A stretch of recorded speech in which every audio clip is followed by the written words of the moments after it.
പണ്ടുള്ളവർ പറയായിരുന്നു തുമ്മിയാ തെറിക്കുന്ന മൂക്കാണെങ്കിൽ അങ്ങ് തെറിച്ച് പോട്ടെ എന്ന്. പക്ഷേ 10ഉം 20ഉം പ്രാവശ്യം അടുപ്പിച്ച് തുമ്മുന്നവരുടെ ബുദ്ധിമുട്ട് അനുഭവിക്കുന്നവർക്ക് മാത്രമേ മനസ്സിലാകത്തുള്ളൂ. നമ്മൾ ആയുഷ്കാലം മരുന്നുകൾ കഴിക്കുന്നതിനെ പറ്റി ഒത്തിരി പേടിക്കാറുണ്ട്. പക്ഷേ ഇത് ആയുഷ്കാലം കഴിക്കേണ്ടി വരില്ല എന്നുള്ളതാണ് എൻ്റെ സത്യം. അതേപോലെ ഇതിന് 3 സ്റ്റെപ്സ് ഉണ്ട്. 3 പ്രധാനപ്പെട്ട കാര്യങ്ങൾ ഇതിന് ശ്രദ്ധിക്കുകയും വേണം. ഇതിൻ്റെ ടെക്നിക്കിനാണ് ഏറ്റവും പ്രാധാന്യം കൊടുക്കേണ്ടത്. കറക്റ്റായിട്ട് രോഗി അത് ശീലിച്ചില്ല എന്നുണ്ടെങ്കിൽ ഈ മരുന്നെല്ലാം വേസ്റ്റ് ആവും. ഇൻഹേലർ മരുന്നുകൾ കൊണ്ട് ഒരു പ്രയോജനമില്ല എന്ന് രോഗിക്കും വീട്ടിലുള്ളവർക്കും ഒക്കെ തോന്നാനിടയുണ്ട്.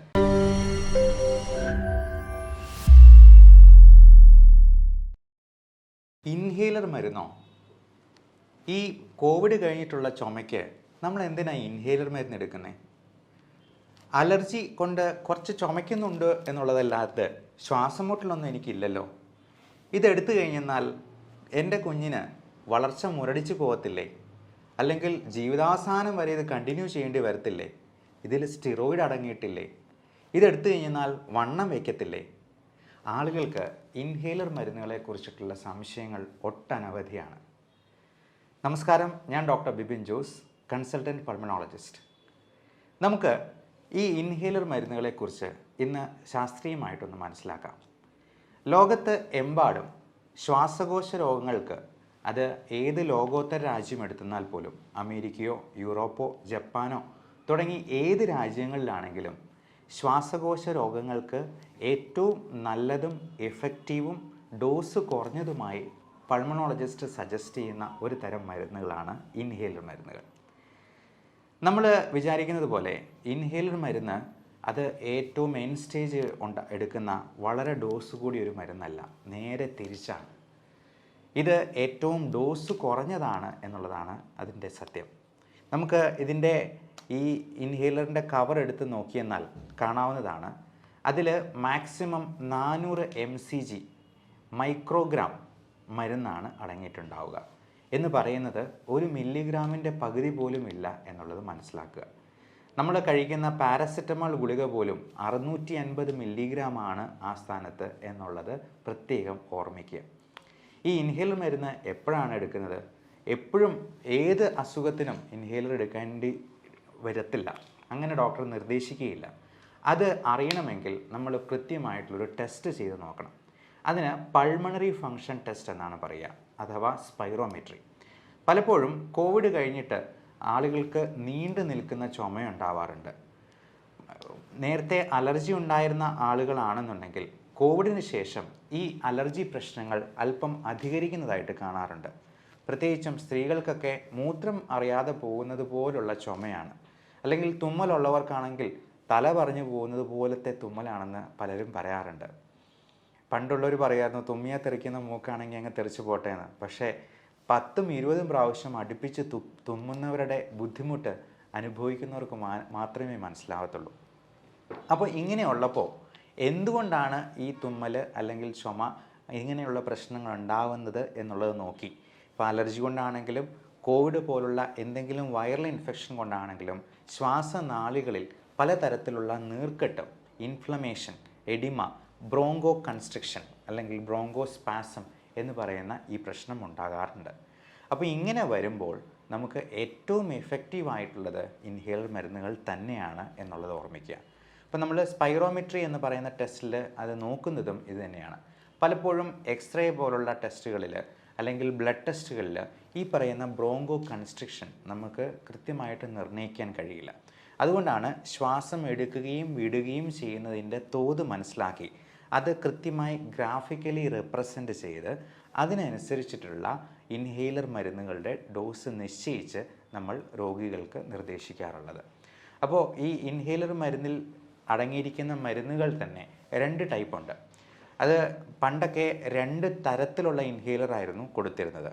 അത് കൺട്രോൾ ചെയ്യാനായിട്ട്, അതായത് ശ്വാസമുട്ടൽ ഉണ്ടാവുമ്പോൾ അത് ഉപയോഗിക്കാനായിട്ടൊരു ഇൻഹേലറും, ഉണ്ടാകാതിരിക്കാൻ വേണ്ടി മെയിൻറ്റെയിൻ ചെയ്യാനായിട്ട് റിലീവർ ആയിട്ടുള്ള മരുന്നുകൾ, അങ്ങനെ 2 ഇൻഹേലറായിട്ട് കമ്പൈൻ ചെയ്തായിരുന്നു കൊടുത്തുകൊണ്ടിരുന്നത്. പക്ഷേ ഇപ്പോൾ പുതിയ രീതി അനുസരിച്ച് സ്മാർട്ട് തെറാപ്പി എന്ന് പറയുന്ന single inhaler maintenance and reliever therapy എന്ന് പറയുന്ന ഫുൾ ഫോമിൽ അറിയപ്പെടുന്ന ഒറ്റ ടൈപ്പ് ഇൻഹേലറാണ് നമ്മൾ ഉപയോഗിക്കാനായിട്ട് കൊടുക്കുക. അപ്പോൾ ഇതിൽ തന്നെ 2 ടൈപ്പ് മരുന്നുകളുണ്ട്. Long acting beta two agonist LABA എന്ന ചുരുക്കപ്പേരിൽ അറിയപ്പെടുന്ന സാൽമെട്രോൾ, ഫോർമെട്രോൾ തുടങ്ങിയ മരുന്നുകൾ. അതുപോലെ ഇൻഹെയിൽഡ് കോർട്ടിക്കോസ്റ്റ്രോയിഡ്, ഫ്ലൂട്ടിക്കസോൺ, ബ്യൂട്ടിസണൈഡ് തുടങ്ങിയ മരുന്നുകൾ. അപ്പോൾ ഇത് രണ്ടും കമ്പൈൻ ചെയ്തുള്ള ഒറ്റ ഇൻഹേലറാണ് ഉപയോഗിക്കുക. അവിടെ തന്നെ സ്റ്റിറോയിഡ് എന്ന വാക്ക് നമ്മൾ കേട്ട് കഴിഞ്ഞു. ഈ സ്റ്റിറോയിഡ് എന്ന് പറയുമ്പോൾ ആളുകൾ എല്ലാവരും വിചാരിക്കുന്നത് ഈ അത്ലറ്റ്സും സ്പോർട്സ് താരങ്ങളുമൊക്കെ ദുരുപയോഗം ചെയ്യുന്ന, ബോഡി ബിൽഡേഴ്സൊക്കെ ഇഞ്ചെക്റ്റ് ചെയ്യുന്ന അനബോളിക് സ്റ്റിറോയിഡിനെ കുറിച്ചാണ്. പക്ഷേ ഇത് അങ്ങനെയുള്ള സ്റ്റിറോയിഡ് അല്ല എന്നുള്ളത് മനസ്സിലാക്കുക. ഇത് ഇൻഹെയിൽഡ് കോർട്ടിക്കോസ്റ്റ്രോയിഡ് എന്ന് പറയുന്ന വേറെ തന്നെ ഒരു രീതിയിലുള്ള നൂതനമായിട്ടുള്ളൊരു മരുന്നാണ്. പണ്ടൊക്കെ കൊടുത്തിരുന്ന സാൽബ്യൂട്ടമോൾ ഇൻഹേലറൊക്കെ ഉണ്ടായിരുന്നു, അത് ഇപ്പോഴും കൊടുക്കാറുണ്ട്. അതിനൊക്കെ ഒരു അരമണിക്കൂർ നേരത്തേക്ക് ശ്വാസമുട്ടൽ തൽക്കാലം ഒന്ന് കുറഞ്ഞു നിൽക്കും എന്നുള്ളത് മാത്രമേ അതുകൊണ്ട് കാര്യം ഉണ്ടാകത്തുള്ളൂ. പക്ഷേ ഇപ്പോൾ കൊടുക്കുന്ന പല മരുന്നുകളിലും നൂതനമായിട്ടുള്ള മാറ്റങ്ങളോടെ വന്നിരിക്കുന്ന, അത് വന്നിട്ട് ഏതാനും വർഷങ്ങളെ ആവുന്നുള്ളൂ താനും. അപ്പോൾ ഈ മരുന്നുകൾക്കൊക്കെ 12 മണിക്കൂർ നേരത്തേക്ക് ആക്ഷനുണ്ട്. അത് നമുക്ക് ഈ ശ്വാസം മുട്ടൽ ഉണ്ടാകാതിരിക്കാനും കൂടിയാണ്, പ്രിവെൻറ്റ് ചെയ്യാനും കൂടിയാണ് എടുക്കേണ്ടത് എന്നുള്ളത് മനസ്സിലാക്കുക. അപ്പോൾ നമ്മൾ രാവിലെയും വൈകുന്നേരവും പല്ല് തേക്കുന്നത് നമ്മൾ അസുഖങ്ങൾ ഉണ്ടാകാതിരിക്കാനും കൂടിയാണല്ലോ. വായ്ക്കുള്ളിൽ കേടോ ബാക്കി അസുഖങ്ങളോ ഒന്നും വരാതിരിക്കാനാണ് നമ്മൾ പല്ല് തേക്കുക. അതുപോലെ നമ്മൾ ആയുഷ്കാലം മരുന്നുകൾ കഴിക്കുന്നതിനെ പറ്റി ഒത്തിരി പേടിക്കാറുണ്ട്. പക്ഷേ ഇത് ആയുഷ്കാലം കഴിക്കേണ്ടി വരില്ല എന്നുള്ളതാണ് എൻ്റെ സത്യം.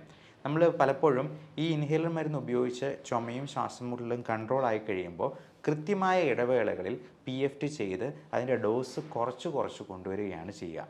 അപ്പോൾ ഒരിക്കലും ഈ ഡോസ് അതേപടി അങ്ങനെ കണ്ടിന്യൂ ചെയ്യേണ്ടി വരത്തില്ല എന്നുള്ളതും പ്രത്യേകം മനസ്സിലാക്കുക. ഇത് ഉപയോഗിച്ച് കഴിഞ്ഞാൽ അങ്ങ് തുടർന്ന് ഉപയോഗിക്കേണ്ടി വരും എന്നുള്ളത് ഒരു മിഥ്യാധാരണയാണ് എന്നർത്ഥം.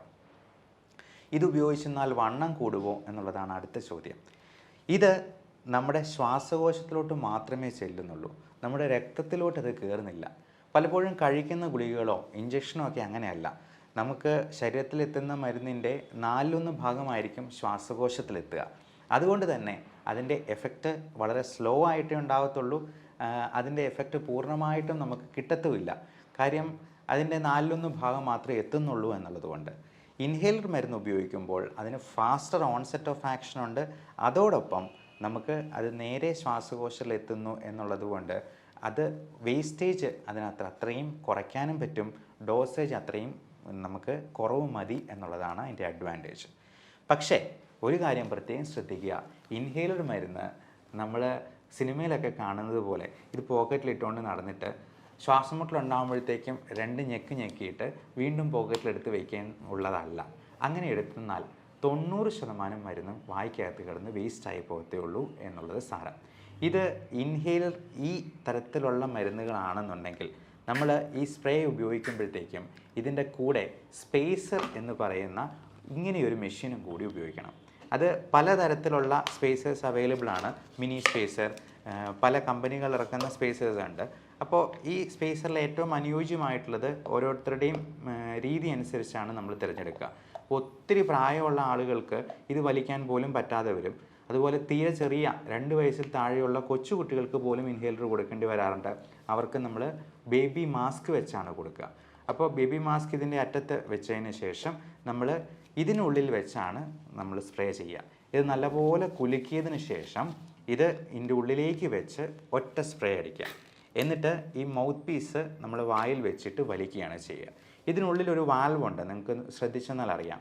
ഈ വാൽവ് നമ്മൾ ഉള്ളിലോട്ട് വലിക്കുമ്പോൾ മാത്രമേ തുറന്നു വരത്തുള്ളൂ.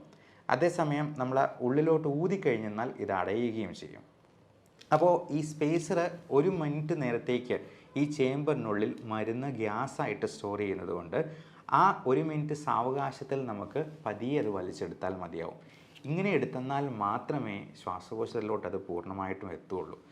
അതേപോലെ ഇതിന് 3 സ്റ്റെപ്സ് ഉണ്ട്. 3 പ്രധാനപ്പെട്ട കാര്യങ്ങൾ ഇതിന് ശ്രദ്ധിക്കുകയും വേണം. ഒന്ന്, ശ്വാസം മുഴുവൻ വെളിയിലോട്ട് ഊതി കളഞ്ഞിട്ട് വേണം നമ്മളിത് വലിക്കാനായിട്ട്. ഫസ്റ്റ് വലി തന്നെ നല്ല ശക്തിയിലും നീട്ടിയും വലിക്കണം എന്നുള്ള കാര്യം പ്രത്യേകം ഓർക്കുക.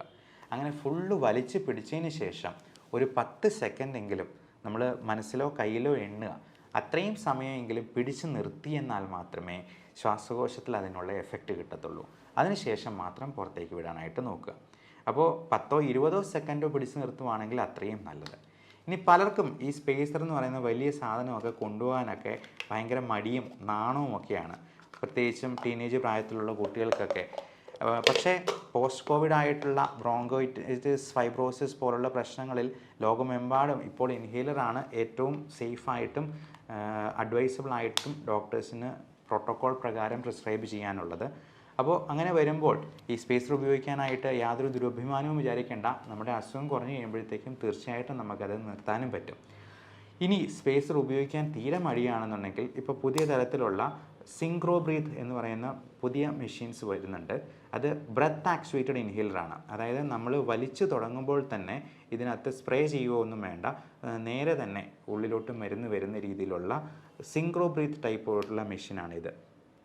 അപ്പോൾ ഇതിന് ഈ ഹാൻഡ് മൗത്ത് കോർഡിനേഷൻ ആവശ്യമില്ല എന്നർത്ഥം. നമ്മൾ അടിക്കുമ്പോൾ തന്നെ ഉടനെ തന്നെ വലിക്കണം എന്നുള്ള സാങ്കേതികത്വം അതിനകത്ത് കൂടുതൽ കോംപ്ലിക്കേഷൻസ് ഉണ്ടാക്കുന്നില്ല എന്നുള്ളത് കൊണ്ട് ചെറുപ്പക്കാർക്ക് ഇങ്ങനെയുള്ള ഇൻഹേലറും നമുക്ക് കൊടുക്കാവുന്നതാണ്. ഇനി ഇതിനേക്കാൾ പോർട്ടബിൾ ആയിട്ടുള്ള ഗുളികയിട്ട് വലിക്കാവുന്ന ടൈപ്പ് മരുന്നുകളുണ്ട്. അപ്പോൾ ഈ ഗുളിക നമ്മൾ ഇതുപോലുള്ള മെഷീൻസിൽ ഇട്ടിട്ടാണ് ഉപയോഗിക്കുക. അപ്പോൾ ഇത് തന്നെ പല ടൈപ്പ് മെഷീൻസ് ഉണ്ട്. റോട്ട ഹെയിലർ, റെവലൈസർ അല്ലെങ്കിൽ ലൂപ്പി ഹെയിലർ എന്നൊക്കെ പറഞ്ഞ് പലതരത്തിലുള്ള മെഷീൻസ് ഉണ്ട്.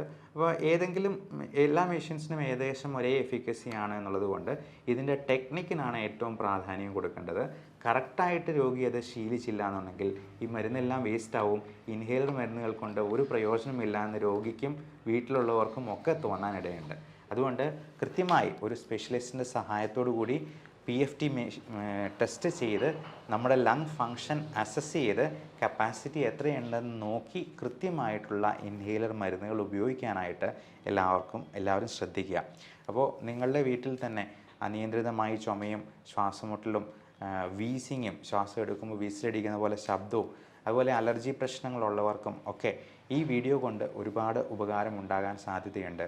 അതുകൊണ്ട് മാക്സിമം ഷെയർ ചെയ്ത് നിങ്ങളുടെ പ്രിയപ്പെട്ടവർക്കായി ഈ ഇൻഫർമേഷൻ പാസ് ഓൺ ചെയ്യുക. Everyone take care of your health. Stay healthy. Thank you.